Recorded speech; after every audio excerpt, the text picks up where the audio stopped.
என் பெருமானார் ரசூலே கரீம் ஸல்லல்லாஹு அலைஹி வஸல்லம் அவர்கள் மீது ஸலவாத்தை சொல்வோமாக.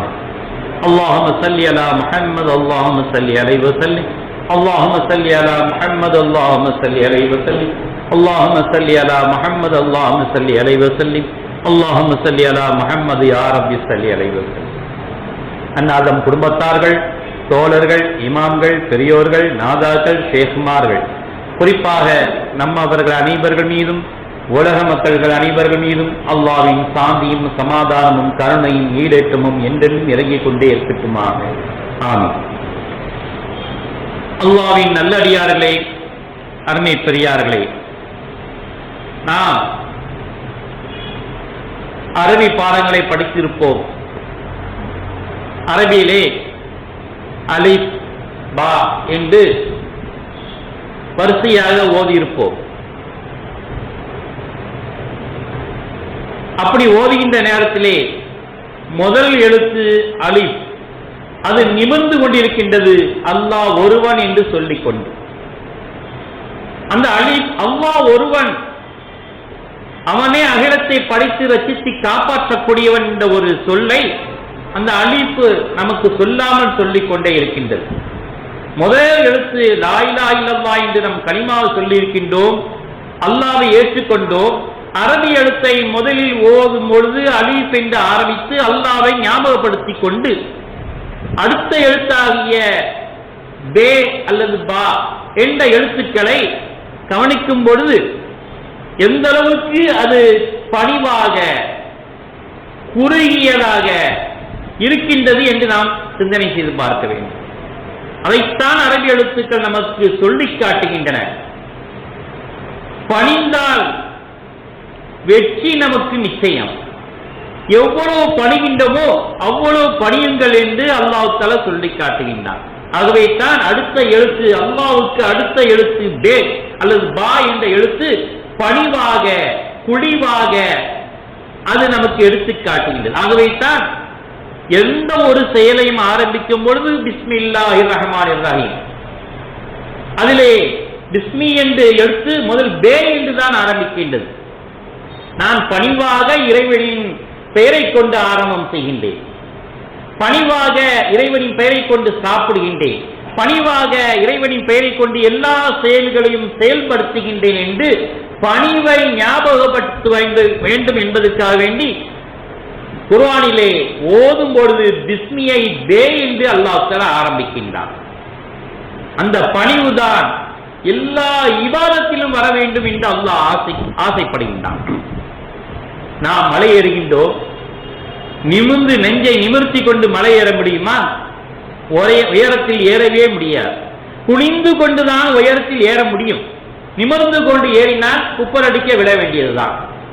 அது மாதிரிதான் சைத்தான் இதற்கு உதாரணமாக அல்லாஹ் எடுத்து காட்டுகின்றான். 2000 ஆண்டுகள் வணங்கினேன் என்று நெஞ்சை நிமிர்த்தி கொண்டு சொன்னவனை அல்லாஹ் தஆலா கீழே தள்ளி விட்டான், குப்பர் அடிக்க வைத்து விட்டான்.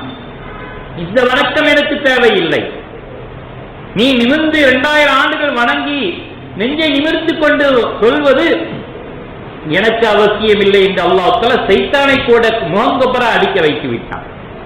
ஆகவே தான் மலை ஏறுவதைப் போல இறைவன் உயரத்தில் இருக்கின்றான், உயர்வானவன். உயரத்தில் இருக்கின்றான் என்றால் உயர்வானவன். அந்த உயர்வானவனை அடைவதற்காக வேண்டி நீங்கள் பணிந்து செல்லுங்கள். எப்படி மலை ஏறும் பொழுது குனிந்து ஏறுகின்றீர்களோ அதை போல பணிவுடன் ஏறிக்கொண்டே செல்லுங்கள். நம் மலையை இறங்கும் பொழுது பார்ப்போம், குனிந்து கொண்டு இறங்கினா அது குப்பர வரைக்கும் வந்துடும். மலை ஏறும் பொழுதுதான் குனிந்து கொண்டு ஏற முடியும். ஆனால் இறங்கும் பொழுது குனிந்து கொண்டே இறங்க வேண்டும் என்றால் அதுவும் விழுந்து விடுவோம். நிமிர்ந்து இறங்க வேண்டும், நெஞ்சை நிமிர்த்தி கொண்டு இறங்க வேண்டும். ஆனால் நெஞ்சை நிமிர்த்தினால் என்ன ஆகும்? நீங்கள் ஆதார பாகத்தில் கீழே இறங்கி விடுவீர்கள் என்று அல்லாஹ் சொல்லி காட்டுகிறார். குனிந்தால் உயர்வு அடைவீர்கள், நிமிர்ந்தால் மலையின் அடிவாரத்தில் கிடப்பீர்கள் என்ற உதாரணத்தை தான் மலையேற்றுவதும் இறங்குவதையும் அல்லாஹ் தஆலா உதாரணமாக சொல்லி காட்டுகிறார். இப்படிதான் வாழ்க்கை வாழ வேண்டும் என்று சொல்லி காட்டி அதுக்கு பல உதாரணங்களையும் அல்லாஹ் தஆலா எடுத்து காட்டுகின்றான். எப்படி நூஹ் அலைஹிஸ்ஸலாம் காலத்திலே வெள்ளப் பெருக்கெடுத்து ஓடுகின்றது, இது நமக்கு தெரிந்த சம்பவம் தான். இறைவனுக்கு மாற்றமான அந்த மக்களை அழிப்பதற்காக வேண்டி ஈமான் கொண்ட மக்களையும் எல்லாம் கப்பலில் ஏற்றி நீங்கள் வெளியேறுங்கள் என்று அல்லாஹ் உத்தரவிடுகின்றான்.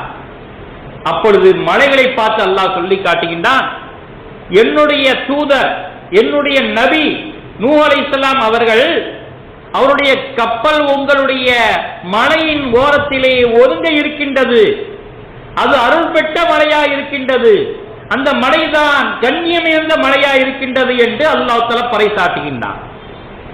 எல்லா மலைகளும் சம்பட்டம் அளிக்கின்றன, நான் உயர்மான மலை, இந்த மலையில் தான் அல்லாஹ் தஆலா இந்த கப்பலை ஒதுங்க வைப்பான் என்று ஒவ்வொரு மலைகளும் தப்பட்டம் அடித்துக் கொண்டே இருக்கின்றன. நான் தான் உயர்வான மலை, நான் தான் பெரிய மலை, நான் தான் உயர்வா இருக்கின்றேன் என்று ஒவ்வொரு மலையிலும் தப்பட்டம் அடித்துக் கொண்டே இருக்கின்றது. ஆனால் ஒரு மலை மட்டும், ஜூத் என்ற மலை மட்டும் பணிவாக அல்லாஹ் நாடிய ஒன்று நடக்கும். அல்லாஹ்வை விளங்கிய அந்த மலை, அல்லாஹ் எதை நாடி இருக்கின்றானோ அந்த மலையில அல்லாஹ் தஆலா இறக்க வைப்பான் என்று பணிவாக இருந்தது. இந்த மலையினுடைய எண்ணம் அல்லாஹ் தஆலாக்கு ரொம்ப பிடித்தமான விஷயம். அதனால் தான் ஜூத் என்ற மலையிலே நூஹ் அலைஹிஸ்ஸலாம் கப்பலை ஒதுங்க வைக்கின்றான். எவ்வளவு உயர்வா இருக்கின்றோம் என்று நாம் பெருமை அடிக்க கூடாது. அல்லாஹ் கொடுத்த ஒன்று என்று பணிவாக வேண்டும். அல்லாஹ் நமக்கு சக்தி கொடுத்தான், உழைத்தோம், உயர்வானோம். அந்த உயரத்தில் இருந்து கொண்டு நாம் தான் உயர்வா இருக்கின்றோம், செல்வங்களா இருக்கின்றோம், உயர்வா இருக்கின்றோம் என்று தப்பட்டம் அடித்தோம் என்றால் அது அல்லாஹ்வுக்கு பிடித்தமான செயலா இருக்காது. அதைத்தான் இந்த மலைகள் மூலமா அல்லாஹ் உணர்த்தி காட்டுகின்றார். அடுத்ததாக மூசா அலைஹிஸ்ஸலாம் அவர்களை பற்றி சொல்லி காட்டும் பொழுது, மூசா அலைஹிஸ்ஸலாம் அவர்கள் இறைவனோடு பேச வேண்டும் என்று ஆசை கொள்கின்றார்கள். உடனே அல்லாஹ் தஆலா எல்லா மலைகளுக்கும் அறிவிக்கின்றான், என்னுடைய தூதர் மூசா அலைஹிஸ்ஸலாம் அவர்கள் என்னுடன் பேச இருக்கின்றார்கள், ஆகவே சிறந்த மலையை நான் தேர்ந்தெடுத்திருக்கின்றேன், அந்த மலையில் வைத்து என்னுடைய தூதரை மூசா அலைஹிஸ்ஸலாம் அவர்களை பேச வைப்பேன், என்னுடன் உரையாட வைப்பேன் என்று அல்லாஹ் தஆலா அறிவிக்கின்றார். அப்பொழுதும் எல்லா மலைகளும் பெருமை கொண்டன, நான் தான் உயர்வான மலை, நான் தான் ரொம்ப பெரிய மலையா இருக்கின்றேன் என்று தன்னுக்குள் பெருமை அடித்துக் கொண்டு எந்த மலையைத்தான் அல்லாஹ் தேர்ந்தெடுப்பான் என்று சொல்லி காட்டி பெருமை அடித்துக் கொண்டிருக்கின்றன. ஆனால் தூர்சினா மலை மட்டும் பணிவாக இறைவன் எதை நாடுகின்றானோ, இறைவன் யாரை தேர்ந்தெடுக்கின்றானோ அந்த மலையைத்தான் அல்லாஹ் தஆலா தேர்ந்தெடுப்பான் என்று பணிவு கொண்டதின் காரணமாக அல்லாஹ் தஆலா அந்த மலையினுடைய எண்ணத்தை ரொம்ப பிடித்து போய்விட்டது. ஆகவே தூர்சினா மலையை அல்லாஹ் தஆலா தேர்ந்தெடுத்தார் மூசா அலைஹிஸ்ஸலாம் அவர்களை பேசுவதற்காகவே. இப்படியாக மனிதரையும் பணிவாக ஆக்க வேண்டும் என்பதற்கான உதாரணமாக சொல்லி காட்டுகின்றார். ஆகவே தான் பே என்ற பிஸ்மில் அனைத்து செயல்பாடுகளும் பே என்றே ஆரம்பிக்கின்றோம். பிஸ்மில்லாஹிர் ரஹ்மானிர் ரஹீம். ஏன் அலிஃபை கொண்டு ஆரம்பிக்கலாமே? அலிஃப் நிமிர்ந்து இருக்கின்றது, அல்லாஹ் ஒருவன் என்று சொல்லி ஆரம்பிக்கலாமே? அப்படி அல்ல, மனிதர்கள் எல்லாம் பணிவாக இருக்க வேண்டும் என்பதற்காக வேண்டி பே கொண்டு ஆரம்பித்து பிஸ்மில்லாஹிர் ரஹ்மான், அனைத்து செயல்களும் பணிவாக இறைவனின் பெயரை கொண்டு ஆரம்பம் செய்கின்றேன்.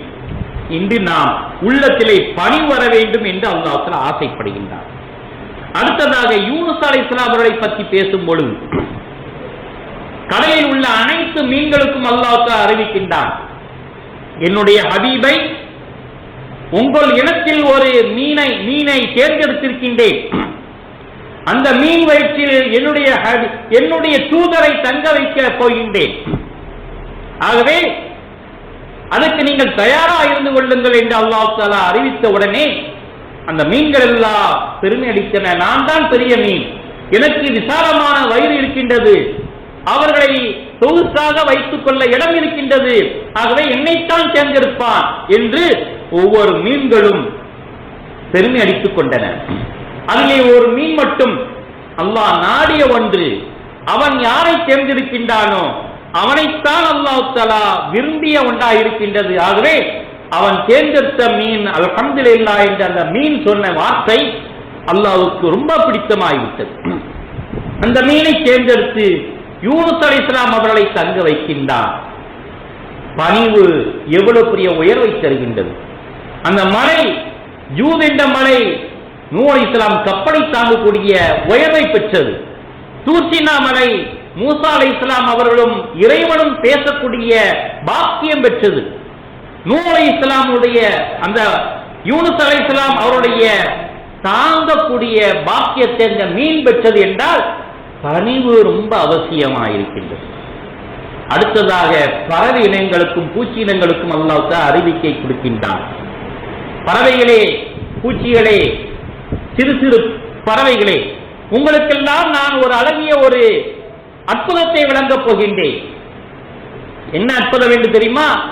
உங்கள் உடலிலே வயிற்றிலே ஒரு அற்புதமான பானங்களை தயாரிக்கப் போகின்றேன்.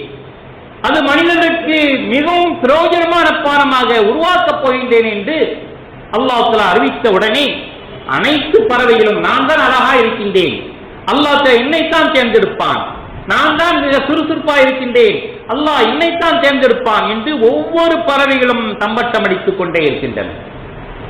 அதிலே தேனி மட்டும் இத்தனோடு இருக்கக்கூடிய என்னையா அல்லாஹ் தேர்ந்தெடுப்பான்? இவ்வளவு மெல்லியாக இருக்கின்றேன், என்னை தேர்ந்தெடுப்பானா? யா அல்லாஹ், நீ யாரை தேர்ந்தெடுப்பாயோ தேர்ந்தெடுப்பாயாக அல்ஹம்துலில்லாஹ் என்று தேனி பணிவாக சொல்லியது. அந்த பணிவு அல்லாஹ் தஆலாக்கு ரொம்ப பிடித்து போய்விட்டது.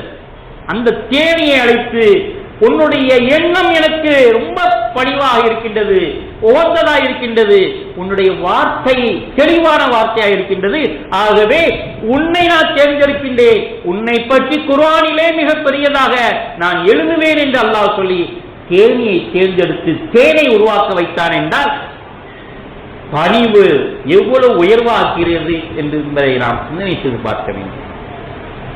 இப்படியாக ஒவ்வொரு விஷயத்தையும் பெருமானார் ரசூலுல்லாஹி கரீம் ஸல்லல்லாஹு அலைஹி சொல்லி காட்டிய பொழுது சஹாபாக்கள் எல்லாம் கேட்கின்றார்கள், யா ரசூலல்லாஹ், மூசா அலைஹிஸ்ஸலாம் அவர்களை கலாமுல்லா என்று சொல்லி காட்டுகின்றார், இப்ராஹிம் அலைஹிஸ்ஸலாம் அவர்களை கலீலுல்லா என்று சொல்லி காட்டுகின்றான், ஈசா அலைஹிஸ்ஸலாம் அவர்களை ரூஹுல்லா என்று அழைக்கின்றான், தாங்களை பற்றி ஒன்றுமே அல்லாஹ் தஆலா அறிவிக்கலையே என்று சொன்ன உடனே பெருமானார் ரசூலுல்லாஹி கரீம் ஸல்லல்லாஹு அலைஹி என்ன சொன்னார்கள் தெரியுமா? நான் என்றுமே அப்துல்லாவாகத்தான் இருக்க வேண்டும் என்று ஆசைப்படுகின்றேன், அல்லாஹ்வின் அடியாராகத்தான் இருக்க வேண்டும், அல்லாஹ்வின் அடிமையாகத்தான் இருக்க வேண்டும் என்று ஆசைப்படுகின்றேன் என்று பெருமானார் ரசூலுல்லாஹி கரீம் ஸல்லல்லாஹு அலைஹி வஸல்லம் பணிவாக சொல்லி காட்டினார். எல்லா நபிமாருக்கும் இவ்வளவு பெரிய பாக்கியத்தை கொடுத்திருக்கின்றான். இப்ராஹிம் அலைஹிஸ்ஸலாம் அவர்களுக்கு தன்னுடைய நண்பர் என்று சொல்லி காட்டினான், மூசா அலைஹிஸ்ஸலாம் அவர்களுக்கு தன்னுடைய உரையாடியவர் என்று சொல்லி காட்டுகின்றான், ஈசா அலைஹிஸ்ஸலாம் அவர்களுக்கு என்னுடைய உயிர் என்று சொல்லி காட்டுகின்றான். தாங்களை பற்றி என்ன சொல்லுகின்றான் என்று கேட்கும் பொழுது பெருமானார் ரசூலுல்லாஹி கரீம் ஸல்லல்லாஹு அலைஹி வஸல்லம் பணிவாக சொல்லி காட்டினார்கள், நான் அல்லாஹ்வின் அடிமையாக இருக்க ஆசைப்படுகின்றேன், அல்லாஹ்வின் அடியானாக இருக்க ஆசைப்படுகிறேன் என்று சொல்லி காட்டிய உடனே அந்த வார்த்தை அல்லாஹ்வுக்கு மிக பிரியமாக பிடித்து போய்விட்டது. உடனே அல்லாஹ் சொல்கின்றான், நீங்கள் நபிமார்களுக்கு சிறந்த நபிமாராக நான் ஆக்கி காட்டுகின்றேன், என்னுடைய ஹுப்பு நபியாக உங்களை ஆக்கிவிட்டேன் என்று அல்லாஹ் சொல்லிட்டான். ஹுப்பு நபி, எனக்கு பிடித்தமான நபி நீங்கள் தான், பிரியமான நபி நீங்கள் தான் என்று அல்லாஹ் தஆலா பறைசாற்றிய உடனே சஹாபாக்கள் எவ்வளவு சந்தோஷப்பட்டார். பணிவு அவ்வளவு உயரத்தில் கொண்டு போய் சென்று விடுகிறது. எவ்வளவு விஷயத்தை பெருமானார் ரசூலுல்லாஹி கரீம் ஸல்லல்லாஹு அலைஹி சொல்லி காட்டினார்கள். ஒவ்வொரு விஷயத்தையும் மூமின்கள் ஆகவேத்தான் பணிவாக வாழ வேண்டும் என்பதற்காக வேண்டிதான் தொழுகையிலே 2 தடவை சஜதா செய்ய வைக்கின்றார். ஒவ்வொரு செயல்பாடும் ஒவ்வொரு தடவை தான் செய்கின்றோம், ஒருக்க நிற்கின்றோம், ஒருக்க ருக்கு செய்கின்றோம், ஆனால் சஜதா மட்டும் 2 தடவை செய்கின்றோம் ஒவ்வொரு ரக்காவுக்கு. ஏன்? பணிவு 2 மடங்கு உங்களுக்கு தேவை என்று அல்லாஹ் தஆலா அறிவிக்கின்றார். நீங்கள் நிலையா நில்லுங்கள், ருக்கு செய்யுங்கள், பணிவு மட்டும் உங்களுக்கு 2 மடங்கு அதிகமாக்க வேண்டும் என்று அல்லாஹ் தஆலா ஆசைப்படுகின்றார். தொழுகத்தான் உங்களுக்கு உயர்வு அதிகமாகும் என்று அல்லாஹ் தஆலா சொல்லி காட்டி இந்த மனிதனுக்கு பணிவை பரிசாக கொடுக்கின்றான் என்றால் எவ்வளவு பெரிய விஷயமா இருந்து கொண்டிருக்கின்றது. ஆகவே தான் பெருமானார் ரசூலுல்லாஹி ஸல்லல்லாஹு அலைஹி அவர்கள் ஒவ்வொரு கடமைகளிலும் நாம் ஆராய்ச்சி செய்ய வேண்டும். தொழுகையும் ஹஜ்ஜையும் நீங்கள் ஆராய்ச்சி செய்து பாருங்கள். எவ்வளவு பெரிய புண்ணியமான விஷயங்களா இருக்கின்றது, நமக்கு பரிசு கொடுத்திருக்கின்றான் என்று நாம் நினைத்து பார்க்க வேண்டும். மற்றொரு விஷயமாக ஜனாதிபதி உமர் ரலியல்லாஹு தஆலா அவர்கள் பைத்துல் முகத்தஸ் அந்த போரிலே போர் செய்து விட்டு வரும்பொழுது கிறிஸ்துவ பாதிரியார் இருக்கக்கூடிய கிறிஸ்துவர்களுடைய தோட்டம், அந்த தோட்டத்திலே திராட்சை பழ கொத்துகள் நிறைய இருக்கின்றன. அங்கே சென்று மக்கள் எல்லாம் போரிட்ட அந்த படை வீரர்கள் எல்லாம் உள்ள போந்து சாராமறையாக கொத்து கொத்தாக திராட்சை பழத்தை பறித்து சாப்பிட்டு விட்டார்கள். அபூ ஹுரைரா ரலியல்லாஹு அன்ஹு அவர்கள் கூட நிறைய பறிச்சு தலையில வச்சு தூக்கிட்டு வராங்க. இதை பார்த்த அந்த கிறிஸ்துவர் நண்பர் ஜனாதிபதி உமர் ரலியல்லாஹு அன்ஹு அவர்களிடம் முறையிடுகின்றார். ஜனாதிபதி அவர்களே, என் தோட்டத்திலே உங்கள் படை வீரர்களுக்கு வந்து சாராமறைய சாப்பிட்டாங்க, என்ன செய்யறது என்கும்போது தோட்டத்துக்கு வராங்க உமர் ரலியல்லாஹு அன்ஹு. அப்பதான் அபூ ஹுரைரா ரலியல்லாஹு அன்ஹு அவர்கள் தலையில நிறைய திராட்சை பழத்தை தூக்கிட்டு வர்றாங்க.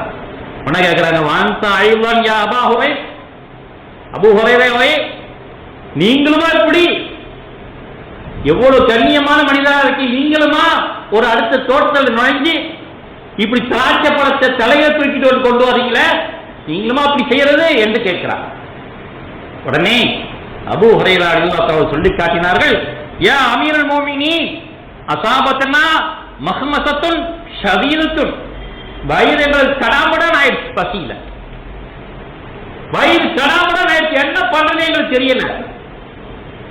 ஆகவே தோட்டல பூந்து எல்லாத்தையும் சாராமடியே சாப்பிட்டோம் என்று சொன்ன உடனே உமர் ரலியல்லாஹு அன்ஹு அவங்க சொல்றாங்க, இந்த தோட்டத்தினுடைய அனைத்து நஷ்டம் நான் தருகின்றேன் என்று கணக்கு பார்த்து கொடுக்கின்றார். எதற்காக வேண்டி சொல்கிறேன் என்று தெரியுமா?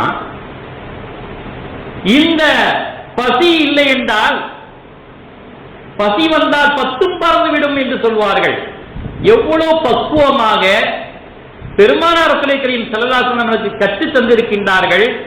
அடுத்தவர் பொருளுக்கு ஆசைப்பட வேண்டாம், நீங்கள் திருட வேண்டாம், அனுமதி இல்லாமல் எடுக்க வேண்டாம் என்று சொல்லியும் பசி வந்த பிறகு பத்தும் பறந்து விட்டது, எல்லாவற்றையும் எடுத்து விட்டு சாப்பிட்டு விட்டார்கள் என்றால் இதையும் பக்குவப்படுத்துகின்றது இஸ்லாம்.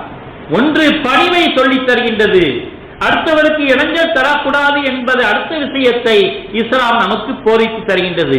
அதற்கு முக்கிய காரணம் நோன்பை நோருங்கள், பசியை கட்டுப்பாட்டு கொண்டு வாருங்கள் என்று இஸ்லாம் நமக்கு பணிக்கின்றது.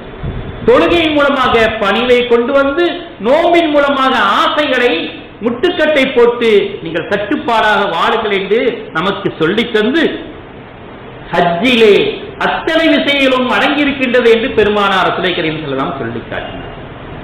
இந்த மாதம் ஹஜ்ஜுடைய மாதம் அல்ல, ஹஜ்ஜுடைய மாதங்கள் நிறைய இருக்கின்றது, நாட்கள் இருக்கின்றன. ஆனால் ஹஜ்ஜுக்கு தயாராகக்கூடிய நாளாக இருந்து கொண்டிருக்கின்றது.